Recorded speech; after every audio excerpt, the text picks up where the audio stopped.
You are listening to Packers Talk Radio Network. Packers Talk.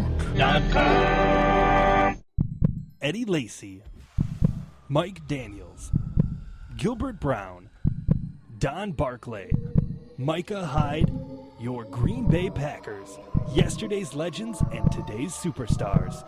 From corporate or nonprofit events to private parties, add some spice, hire a Packers player from Mayfield Sports Marketing. For details, just go to PackersTalk.com and click on Player Appearances. Are you looking for some signed Packer memorabilia? Look no further than Waukesha Sports Card. If a Green Bay Packer can sign it, Waukesha Sports Cards has it. Check our website for upcoming Packer player and legend signings. Go to WaukeshaSportsCards.com. This is Titletown Sound. Prepare yourself for overwhelming intelligence. He's going to look like Gronk riding a unicorn carrying a lightsaber. I know how toast works. Clay Matthews, Squirrel Whisperer. Your squirrel naming game is not strong. The turd cheeseburger could come back. If one of us wants to pee on it, sure. I'm not bailing you out on that. I was acting unprofessionally. I'm just here to ruin things. Welcome, everyone, to Titletown Sound, episode 72, the Earl Dotson edition of the show. I am, of course, the man they call Bobbo. I am back. I have found my way out of the basement, and I'd like to give a shout-out to my imaginary Canadian girlfriend for helping me out with that. To my left, we have a man with a broad imagination, Mr. Jeremy VanderLinden. How are you, sir? I am fantastic. That is excellent. And to my right, a man who is his next-door neighbor's imaginary friend, James Korsmo. James, how are you?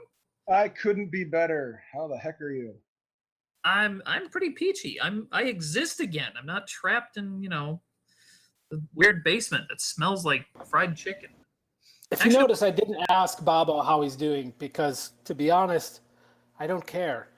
Let's talk Packers, people. Not only does nobody care, but you're going to get a weird response anyway. But it's true. On this edition of the show, Bobbo is not going to prepare anything to say in this portion, so we're going to edit that out. But first, we're going to be taking your Twitter questions. Unless Jeremy wants to talk about something else first. We didn't really prepare anything this week because it's the off season. We're a few weeks away from camp. A little less than a month now. And who the heck prepares for a podcast at this point in the season? We have some Twitter questions to answer. We do want to talk a little bit about Brett Hundley because he's apparently a hot topic right now. So we're going to hit on that. But mostly we're just going to go all Twitter here. This is all about the listeners. It's all about our Twitter followers. Facebook people, I'm sorry if you didn't get to be part of this. You should really join Twitter. But yeah, that's going to be the show. Twitter is something I'm not familiar with. Is this a website? Let's move into the show. We're adrift. We're talking about Twitter, and we shouldn't be.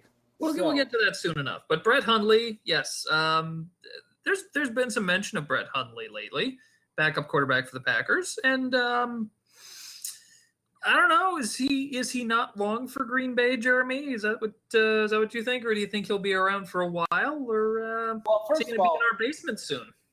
I'm gonna toss this to James. I know you put it on me here, but I'm gonna toss it to James first because I know James has some thoughts on this, and he's probably a little more fired up about it than I am. James, woo! What are your thoughts? My thoughts are that I've seen a couple of different opinions on Brett Hundley, and they're both incredibly dumb. All right. Number one, we're not trading Aaron Rodgers ever under any circumstances ever in order to get to Brett Hundley. That's just asinine. It's like but James, Aaron Rodgers is the issue.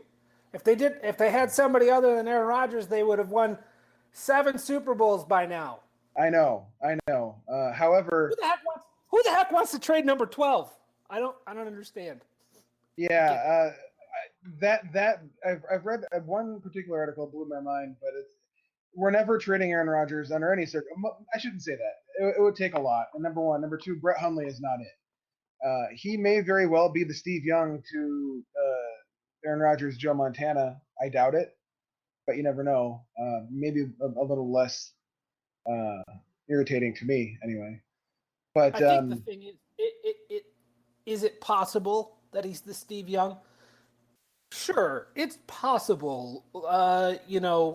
It being possible, though, I think doesn't mean we should be talking about that right now. That's so far down the road if that's going to happen. It's so asinine to even bring up right now that anybody writing an article saying they should trade Aaron Rodgers for Brett to go with Brett Hundley is like, here's the horse, and then 3 miles down the road is where the cart is. So let's calm down a little. I'm really excited about Brett Hundley. I think it's great to have a solid backup. I think it's great to have a dependable guy on the roster.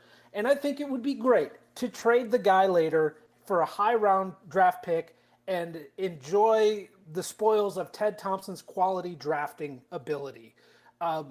Because that's honestly most likely the direction this is going to go. Yeah, and Brett Hundley, to me, he's a quality backup in the preseason, and that's all I can say about him is that he's against the New Orleans Saints third string defense. The man is the MVP. He can light up a car salesman like nobody's business. But what can he do? What else can he do? And I've heard that he's having a good, OTAs were good, and that he's having a good offseason. I had read that, but until we see a little more on the field stuff and against guys who aren't third string, fourth string, not even any string guys, none of it matters. So I guess this preseason will tell more because, there is no Tolzien on the roster. So he is going to get reps earlier on in those games, and then we'll see a little bit more. I like Brett Hundley. I like what he brings to the table. He seems very smart and dedicated to his craft. But, man, it's so early to even talk about the idea that Aaron Rodgers would be traded at some point for Brett Hundley. It's just so – he's played 2 preseason games. It's really stupid. Yeah, and at some point, I'm sure I am fairly confident personally Hundley will get traded off. But I've kind of been waiting for this. Like, you remember the Brett Favre era? All those hundreds of years ago when the Packers would draft guys like Mark Brunell or Aaron Brooks and build them up and then trade them off for something. And I'd like to see that come back. But, let's not jump into it. We got to build Hundley up a little bit. And as far as what we trade him for, who cares as long as Ted does something good with the pick? Sure, exactly. He can do it virtually any round. Maybe the first, some will argue, but whatever. Well, the question I pose to you at this time, Jeremy, is do you want to jump into the Twitter questions, or do we want to talk about what an idiot Nate Burleson is? Oh, let's talk about Nate Burleson. Right. I think that's definitely the direction to go because he is a moron. So he said he was on the NFL Network talking about his top 5 quarterbacks list because apparently somebody asked him, presumably because they care. The rest of America, not so much, but nonetheless, he's talking, the television's on, so we watched and listened.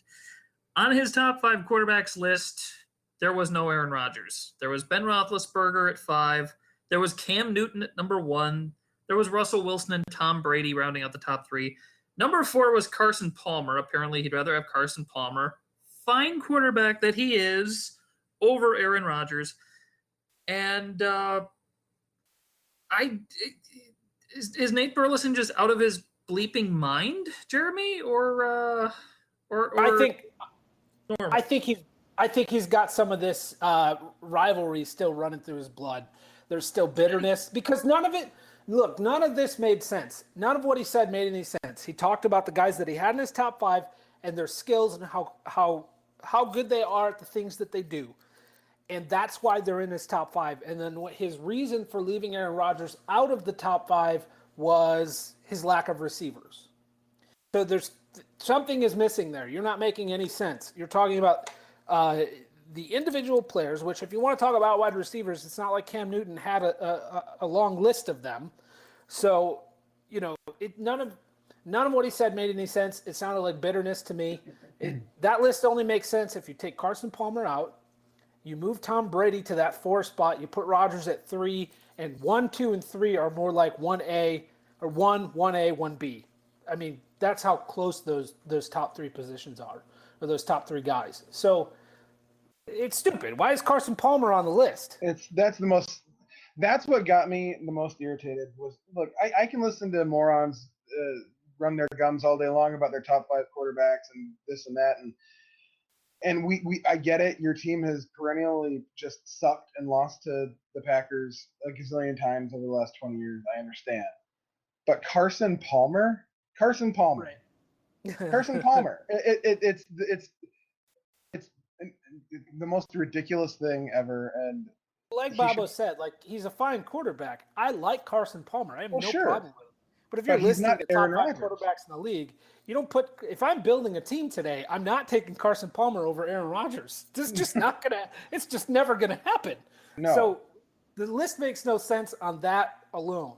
I'm not going to build a team with Carson Palmer over Aaron Rodgers, ever, never. And his reasoning made no sense whatsoever.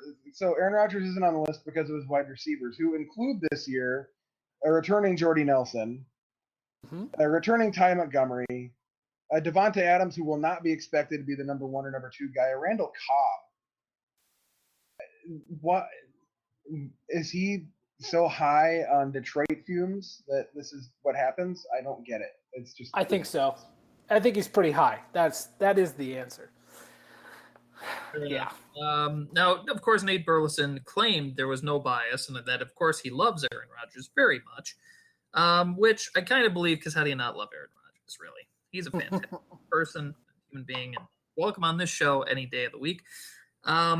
I would like to mention, we've been saying he has absolutely no logic behind these picks, speaking of Nate Burleson. I had a couple of quotes that I jotted down here. The main reason that he said Aaron Rodgers was not in his top 5 was, quote, the combination of the receivers and them not being as productive as he wants them to be, end quote, which, of course, has nothing to do with the skills of Aaron Rodgers himself. But there you go. That's the quote. When he was challenged on by one of the other analysts who was giving him almost a death stare about this list, and I don't recall the guy's name, but he said, lowest touchdown to interception rate of all time, speaking of Rodgers, and Burleson's response was, quote, yeah, he's great at home. Yeah. Because that makes sense. And then again, when given another opportunity to speak as to why Aaron Rodgers is not in the top 5, the logical answer that he gave was, quote, I'm just saying he falls at number 6. Right. And then just as they changed, we're switching over and trying to go into the next topic or go to break or whatever. They pan out and you see Nate Burleson basically agree. Yeah, okay, I can see what you're saying. And it was like pulling teeth. It was so ridiculous. And it's got to be some of that rivalry. I don't understand, like, how can you be an analyst on the NFL Network and say all those shenanigans and, like, I'm supposed to take you serious? That's probably Seriously. never going to happen. You have Mike Ditka wearing Packers sweaters and stuff on Fox, and you can't which was a poor choice, I must say. It was extremely poor, but you have Nate Burleson, who did what in his career? I'm fired up. Let's go find Nate Burleson. He probably just is he's mostly upset because he got his tail whooped so bad all the time. So let the anger fly, I guess. But whatever. I would like to bestow Nate Burleson with a nickname at this time, if I may. Go for it. Walking clickbait. Pretty much. It's just clickbait garbage. That's all. He pretty much wrote a clickbait article, and then he spoke it on national television. When I saw number 5, I couldn't believe what I saw. Exactly.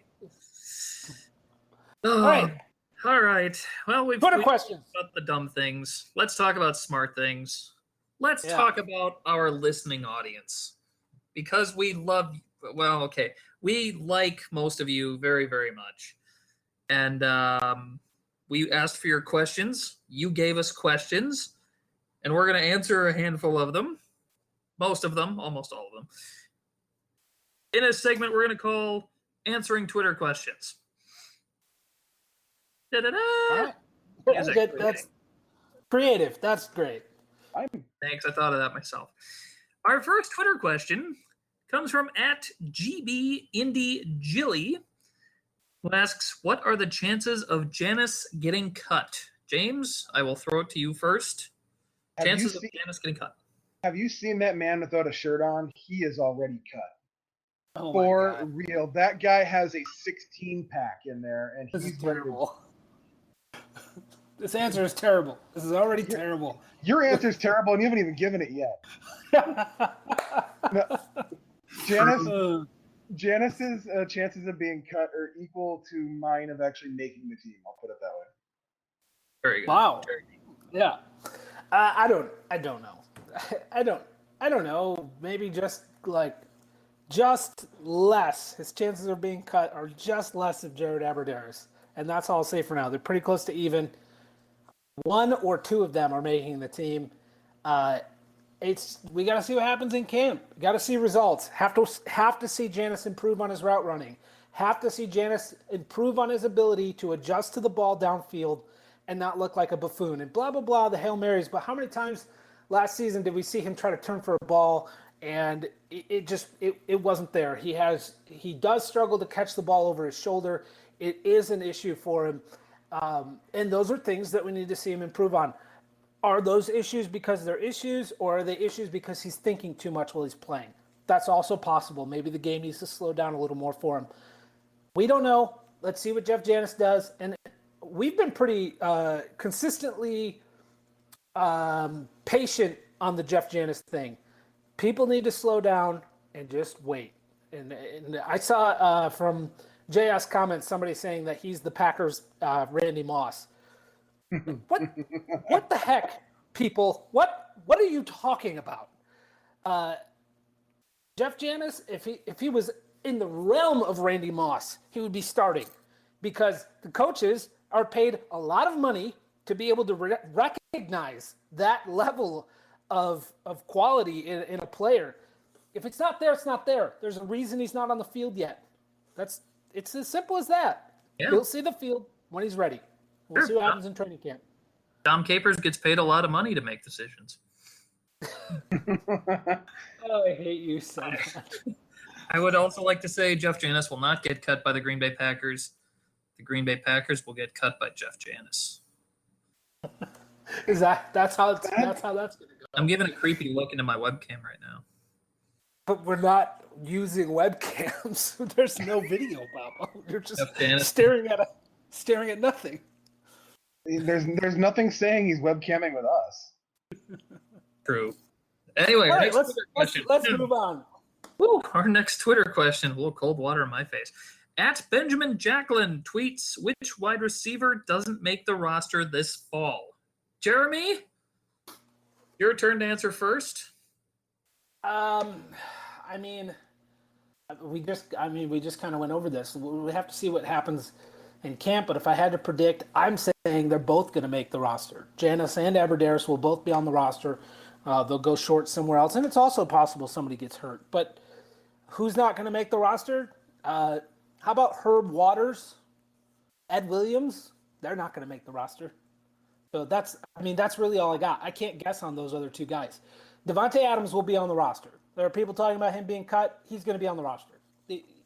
They're not cutting him. They're not moving on yet. He needs another shot. He's going to get it. Fair enough. I wrote a little article about this. It's up on the website.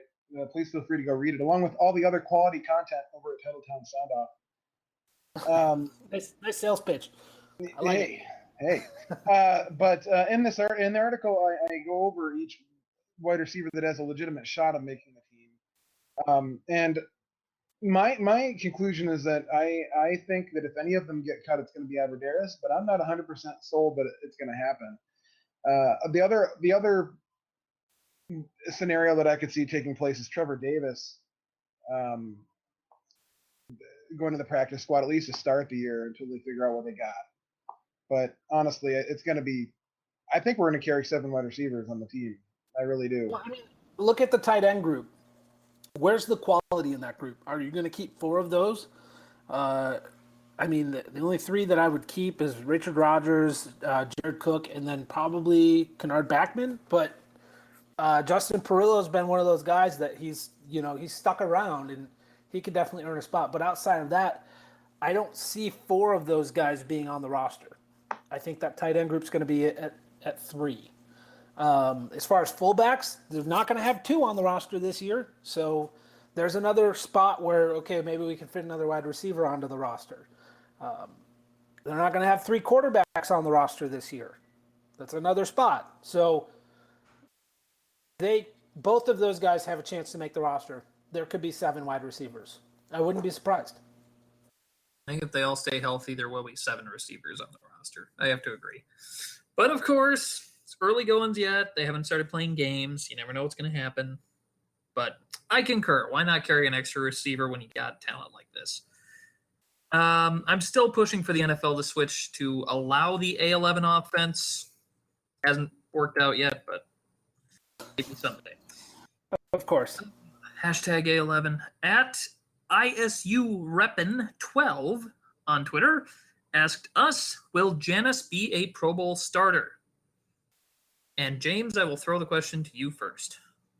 On Madden, perhaps. In real life, never. Incorrect. Unless you count special teams, I could see him making it for special teams at some point, but not. No. Better answer? Still incorrect, Jeremy. I'm gonna say yes. Now, it's gonna be as a special teamer, if anything, and we saw some nice things out of him last year. I mean, how many times did we see Jarrett Bush make the? I think it was like 2 or 3 times he made the Pro Bowl just based on his special teams ability. Or maybe it was just once. I don't know. But the point is, he got there for special teams, and if it can happen for him, it can happen for Jeff Janis. So sure, why not? Pro Bowl starter, not as a receiver, definitely as a special teamer, if anything. Okay. What Chico and the man here aren't going to tell you is that Jeff Janis will be a Pro Bowl starter at some point. If for no other reason than no other wide receiver in the NFL will want to go to the Pro Bowl that year. That's a good point. Jeff Janis will get in simply because of it. Right. Winning by default is still a win. That's true. Absolutely. I guess. Now, my question is, am I Chico or am I the man? You get first dibs. Chico. Good call. All right, I'll be the man. Yeah. Hey, you're the man. That's, almost as good. I'm the guy. Okay. Moving on. Twitter question at Jake_Scott. If Lacy returns to form, is he really worth $8 to $10 million per year, or better to let him walk for a draft pick? Jeremy, is he worth it, or better to let him walk? Better to let him walk at that point. I don't think he's going to make 8 to 10. If you look at some of the other contracts from recently, DeMarco Murray, his average salary is just over 6. It's 6.25. The muscle hamster Doug Martin, his average salary is just over 7. So I could see him being within the 5 to 7 range. Is he worth that money? Yeah, maybe, but are the Packers going to be the ones to pay it? I have a tough time saying they're going to, because of the amount of players that they have to sign going into next offseason. I mean, I guess all of this is all speculation, so it's really hard. We'll see. Is he going to be worth it? If he's healthy and he plays the Eddie Lacy ball that we've seen him play, sure, he's worth it. Are the Packers going to be the ones to pay it? I'm totally unsure. I tend to agree. My issue is that the league is becoming a passing league, and running backs are slowly but surely kind of just taking a back seat. And that much money, we're encroaching on, the cusp of wide receiver money. Not necessarily there, but close enough. And Eddie Lacy, I'm not sure he's done enough in his career at this point to warrant that much money. And if you're gonna pay based on potential, okay, fine. But he needs to come back this year and 1,600 yards and 10 or 11 touchdowns. That's all there is to it. I feel like $8 million is the peak. $10 million is excessive. That's not going to happen. $8 million is the peak. I don't think he gets anything higher than that. It's just the way the league's going. Running backs don't quite matter as much, and they're not used quite the way they were in the past. Eddie Lacy's a great running back, but he's also a physical guy. Are the Packers going to want to give a big fat contract to a guy that 2 years later might be kind of winding down because he has a physical style? That's something that they have to be considering. Eddie Lacy runs hard. He not only takes a lot of contact, but he gives it out. Can they give a lot of money to a guy like that? Yeah, I don't think it'd be wise. We were talking. So I just let him walk. I like the draft pick. I just take the draft pick every time. I think we were talking last season about how he doesn't watch football. He just kind of plays football and does what he needs to do to play football. So he watches cartoons. I can't blame him. Football's not necessarily his passion. It's a way for him to make money. And that's why he got out of shape last year. His passion isn't in the game. So that's another question. Do you want to give a big fat contract to a guy who was on your team, making millions of dollars, and got fat? Do you trust that person to stay healthy for multiple seasons to justify a decent-sized contract? I don't know that you can trust Eddie Lacy again. After last season, the way that he came into training camp, it's inexcusable. It makes no freaking sense that would even happen, and it blows my mind still. Now, I'm hopeful for Eddie Lacy to have a good season. I don't want to give him a big contract. Fair enough. And of course, I would just throw John Crockett's name into the mix because I really want to see more of John Crockett at the running back position. I still think the dude is amazing. I love Mason John Crockett. Yeah, I'm excited about Crockett, and I'm even, if it comes down to in the middle of the season, you have to put in somebody, and because Lacy's hurt or whatever, and it comes down to Starks or Crockett. I'm kind of wanting to see more of Crockett because we know what James Starks brings to the table in more of a premier back role. He can't carry the load. It's never worked out where he's been able to carry the load. So I would like to see what John Crockett could bring to the table and potentially push for that number 2 spot. He could surprise some people and take that over. I like James Starks. He's a role player. He's not a guy that you want to put the weight of the game on his shoulders, because he does have fumble issues. He's had injury issues. He's never been the best pass blocker. So I'd like to see what John Crockett can get done. All right.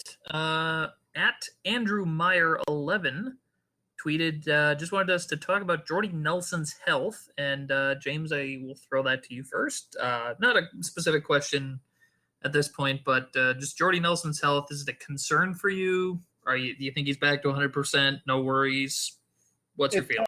Well, it doesn't seem to be a concern to him. So if it's not a concern to him, it probably shouldn't really be a concern to us.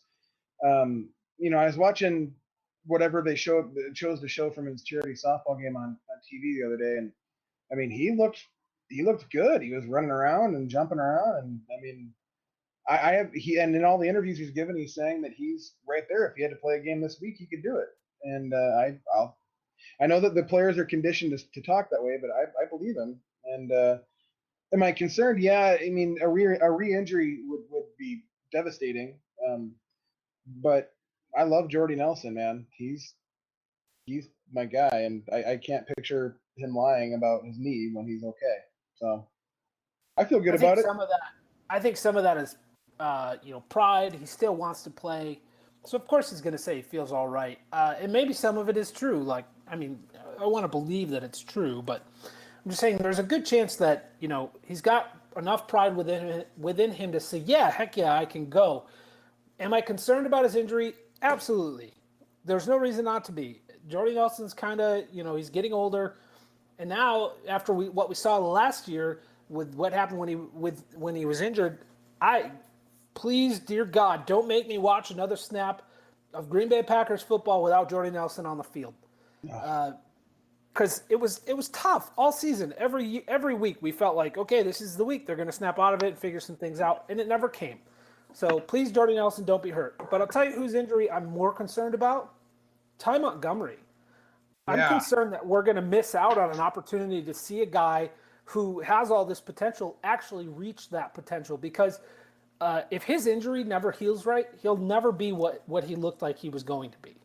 That's a tough injury, and I'm really mostly nervous that we're not going to get the Ty Montgomery that it looked like we were getting. Time will tell, but I mean, Jordy Nelson's getting to the end of his career. You know, he's in the later half of his career. Ty Montgomery's career has barely started. I don't want to miss out on that.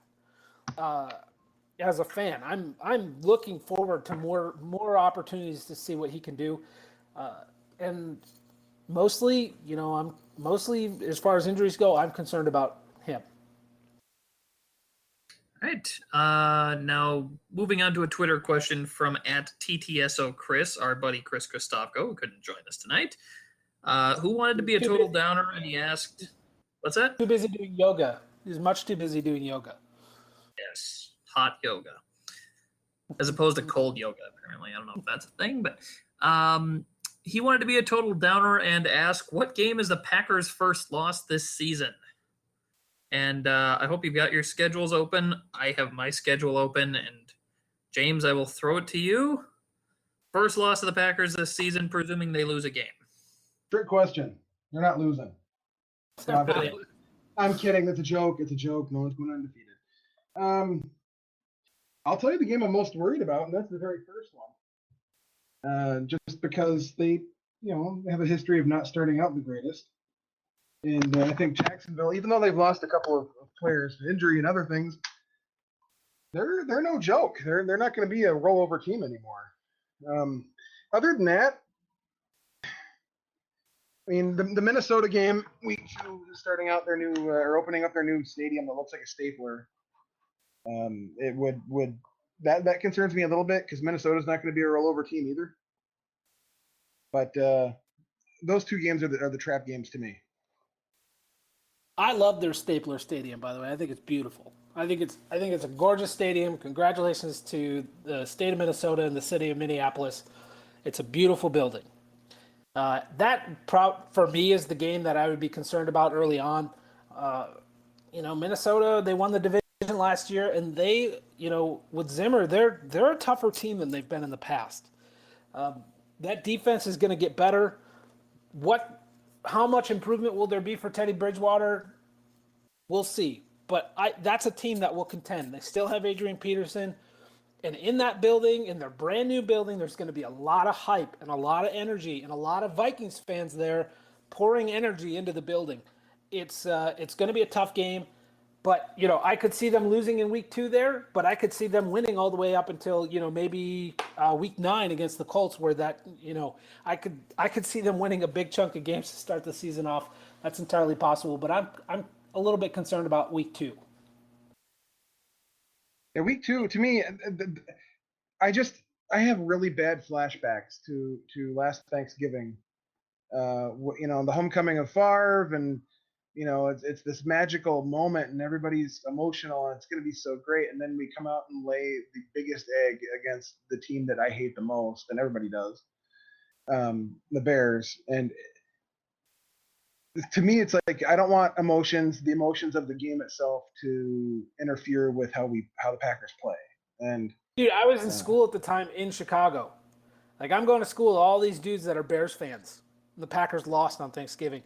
That was the most annoying night because, like, my phone it filled up with text messages. And, typical Bears fan, they can't help but talk junk and sound stupid. Like, that's their 2 main things. I talk junk, I sound stupid. That's my life.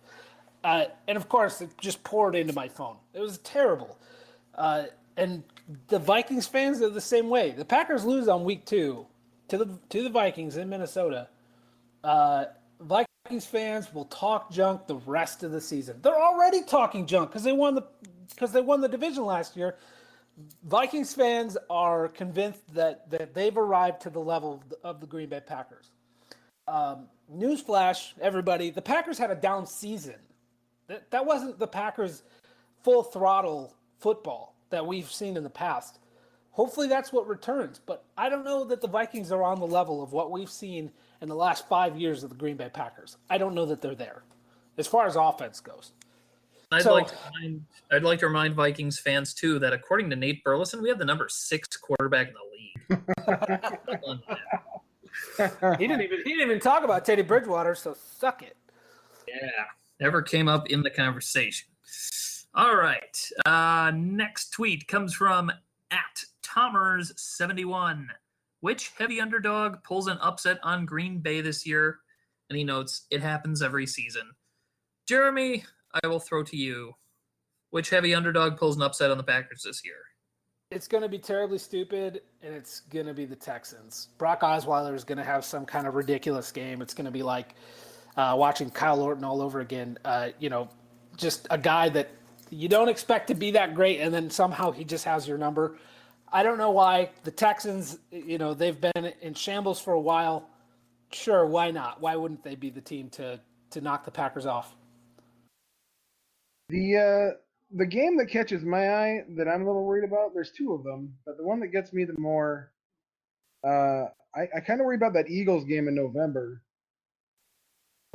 being a Monday night game, and with our bye is about 3 years behind us at that point, and we're all right. Hurt. I hate early buys, and I know the players hate it too, but that sucks. Yeah, and the Eagles, for some reason, they've always kind of, I know they're not good statistically, and they don't look like they're going to be good this year, but it seems like a trap game to me. The other game that and you're going to laugh, but the Titans game kind of scares me a little bit too, just because of Mariota and the type of quarterback that he is, and how in the past how we performed against his type of play. Yeah, I can't necessarily disagree. I think they got DeMarco Murray now and Mariota going into his second season. There's no reason why the Titans can't be one of those teams that surprises you a little bit. And yeah, absolutely. That's a good one. Yeah, I'd have to say, I think that Houston pick is a very interesting one. Jacksonville was mentioned with the last question. Potentially another big underdog that's a concern, but I got to go with James on this and say the Philadelphia game Monday night, week 12, concerns me, not just because it's Philadelphia and what are they supposed to do this year? Doug Peterson, for crying out loud, their head coach, former Packers quarterback. Wait a minute, I thought it was Steve. Yeah. It's Steve Peterson. Hashtag he's come back. He's coaching the Eagles this year. Good for him. I'm always rooting for that guy. Oh, aren't we all? But yes, no, Doug Peterson at the helm for the Eagles, former Packers quarterback. It doesn't seem like he's got that much to work with, but it just seems like if he could pick one game this year to win, outside of maybe Dallas or not an AFC East opponent, if he could win one game, it would have to be against the Packers. Right. It's in Philly. That'd be huge. It'd be huge for him in his first year, knocking off the Packers on a Monday night in Philadelphia. Like it'd be a big deal. Yeah. Not only that, but I'm looking at the schedule here. The Packers have a stretch of 5 weeks where they play 4 road games, including 3 road games in a row, which you don't see on schedules real frequently. And the Philadelphia game is the third of those 3 road games in a row. Yeah. And that is rough. It's very rough. It's very rough and a little bit frustrating. What happened there? The schedule makers. Were you guys taking a nap or? I don't know, but if the NFL would like to find a new schedule maker, I'm available. I have experience. More than happy to. I'm going to put in your resume? Have a look-see at that. I should, too. For the record, the Packers do have 4 home games technically in a row. There's a bye week thrown in there. There's a bye. 7. So, for whatever that's worth. We are on to our final Twitter question of the day at JOLAURIT, Joe Lorett, I think. On a scale of 1 to Aaron Ripkowski, how awesome will this season be? James, your thoughts? There is no scale that has ever been conceived by a human mind that is great enough for Aaron Ripkowski to be representative of it. He goes above and beyond all scale. So I'm going to go with just below the tip of his beard. I have nothing to add. That was beautiful. Let's just leave it at that. You're wrong, by the way. We do have another Twitter question. So you're a failure. Yes, we do. From one Aaron Nagler. The one we said we weren't going to talk about, or Yeah. Yeah, Aaron Nagler runs this little website, Cheesehead TV. He sent us a Twitter question. The question is, Bakhtiari, Sitton, Lang, and Treader, who stays, who goes? Bobbo, since you've been asking all the questions, we'll start with you. Okay, I wasn't listening to the question, but I'm going to go ahead and say Jeff James. No. I think of the... I'd like to say Treader's going to stick around because I'd like to see him get more of a chance if he can not get hurt. And I Packers are loyal, man. I think if it comes down to Lang, Sitton, Bakhtiari, I think Lang and Sitton have got the inside track. But their guards and tackle is a more important position. If you had to. If you're going to throw money at one of those spots, tackle's going to be it. But is that a good enough answer? I don't even know what your answer is other than Treader. I said nobody said it was good. All right, so Treader. That's Bobbo's answer. Treader was it though? Was it Treader? He did say. Well, I don't know because then he switched it to Sitton and Lang and commitment or something, and I don't know. James.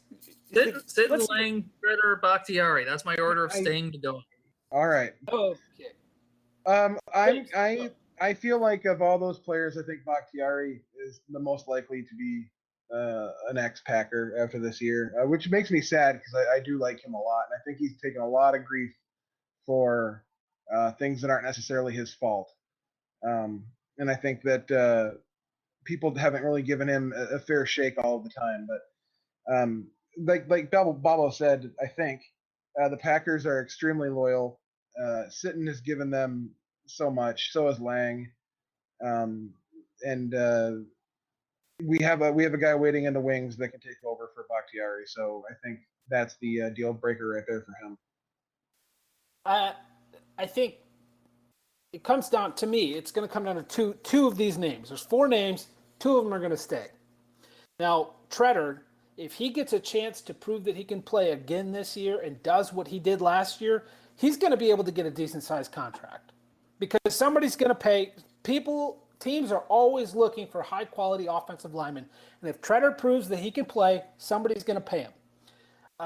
David Bakhtiari is a left tackle and a decent one, and teams typically will overpay a left tackle for average play just because they're more consistent than the other options that they can find. Left tackles make the most money on the offensive line. Bakhtiari's gonna make decent money. Sitton's getting old. He's 30. Okay, Lang is 28. So as far as those 2 guys, if you just put it at Sitton and Lang, I'm taking Lang over Sitton. However, I don't know that it's that simple. David Bakhtiari is going to get himself a decent contract. The Packers, this previous draft that we just went through, drafted Jason Spriggs. And so are we going to see Spriggs get his shot next year and Bakhtiari's gone? I think that there's a good argument to be made for that. If they can continue to pay a rookie contract to start at left tackle as opposed to paying big money that a left tackle is going to get, why the heck not? Save some of that money for your other positions and you pay Spriggs his low contract, you let Bakhtiari walk, and then you sign TJ Lang, and I'm going to say Treader over Sitton. I love Jason Sitton, but age has to come into play at some point. Not only that, Sitton has issues with injury. The last 2 years, what he's dealt with a foot injury, and he plays through it. He's tough as nails, and he's one of the best offensive linemen in the league. Even with an injury, he's always towards the top of the list. However, when age comes into play, you have to consider that. And maybe that's the point where Treader's proven that he can play at every position he played successfully at. Give him his shot at guard, and you put Spriggs at tackle, and now you have a low-budget offensive line. You've saved some money, and you still have quality players. You still have a good starting 5. And that I think that's the direction Ted Thompson will always go. Cheap and good. Sounds good to me. That's really how we all go, isn't it? Cheap and good. Cheap and good, yes. Yeah. Except for with toilet paper. There's no such thing as cheap and good. You buy the expensive one every single time. Every time. Very So good. Aaron Rodgers is like the toilet paper of football. And only the 6th best, according to Nate Burleson of the NFL Network. He's only the 6th best roll of toilet paper. He's the Charmin. Welcome to Misquote Weekly, where we'll be bringing you the greatest in misquotes of various people. And on that note, I think it's about time to wrap this episode of Titletown Sound, don't you, Jeremy? Yeah, I think we're good. Thank you for all the Twitter questions. We appreciate the input. Good questions. We're about to kick off our bold predictions in the next few weeks. And so I want to challenge you guys, challenge Packer fans, call into our voicemail, leave us your bold prediction, and if it's a good one, we'll play it on the show. If it's a horrible one, we'll still play it on the show. I'm looking at you, Libby. 920-445-TTSO. Not that Libby's would have to be horrible, but she's probably going to be drinking. You're looking at Lobby. Oh, you're right, Lobby. And she's probably going to talk about Rob Gronkowski's junk or something. Anyways, 920-445-TTSO, which, fine. Lobby, if you want to call in to the voicemail and talk about Rob Gronkowski's junk, you can do that all day long. You are more than welcome. Again, the number is 920-445-TTSO. Give it a call. Leave us your bold predictions. We're going to be kicking that off in the next few weeks, probably right around the time we do another podcast. So look forward to that. That's my favorite time of the year. We start putting out our bold predictions. We ramp it up to camp, and we usually do 10, and we do it the 10 days before camp. The last one comes out the day before camp starts. So look for that. We're really excited to get to that point in the offseason, because I'll tell you what, this no football stuff sucks. I watched the CFL game last week. I enjoyed it, but it's just not enough. I need the NFL to come back. I'm missing it. So, James, Yes, sir. You have anything else to say? I would just like to thank everybody out there for being awesome. I'd like to thank watermelon for being my favorite fruit. Look, here's the thing. Watermelon is the perfect it cheers you up. It's natural Prozac. It works so fast. Bobbo, do you have anything to say? James scares me a lot. James really likes watermelon a lot. It's like the fruit of the gods. It's the nectar of the gods, is what it is. Bobbo, is that all you had to say? I would also like to mention that we have a lovely sponsor called What's the Score of the Sports News Quiz? And you can check out their website. We didn't really talk about them today, but then again, we didn't really talk about much of anything today, I don't think. You can check out their website at WTSSportsquiz.com. And they're awesome, and they support our show, so we're supporting them. Because, if you can't be an athlete, be an athletic supporter. All right, we're moving on. That's the end of the show. We're going to end on that. Thank you for listening to Titletown Sound, episode 72. Bobbo, if I could mute your mic, if I could mute your microphone, I would do it. That's for you, Thank you for Funker. listening to Titletown Sound. We will bring you guys a show very soon, and we are looking forward to camp. Send us your Don't forget tweets, send us your voicemails. We miss you. Talk to you soon. Bet you can. Sometimes you wanna go where everybody knows your name, and they're always glad you came. You wanna be where you can see our troubles are all the same. You wanna be where everybody knows your name. Are you looking for some signed Packer memorabilia? Look no further than Waukesha Sports Card. If a Green Bay Packer can sign it, Waukesha Sports Cards has it. Check our website for upcoming Packer player and legend signings. Go to WaukeshaSportsCards.com. Eddie Lacy, Mike Daniels, Gilbert Brown, Don Barclay, Micah Hyde, your Green Bay Packers, yesterday's legends and today's superstars. From corporate or nonprofit events to private parties, add some spice, hire a Packers player from Mayfield Sports Marketing. For details, just go to PackersTalk.com and click on Player Appearances.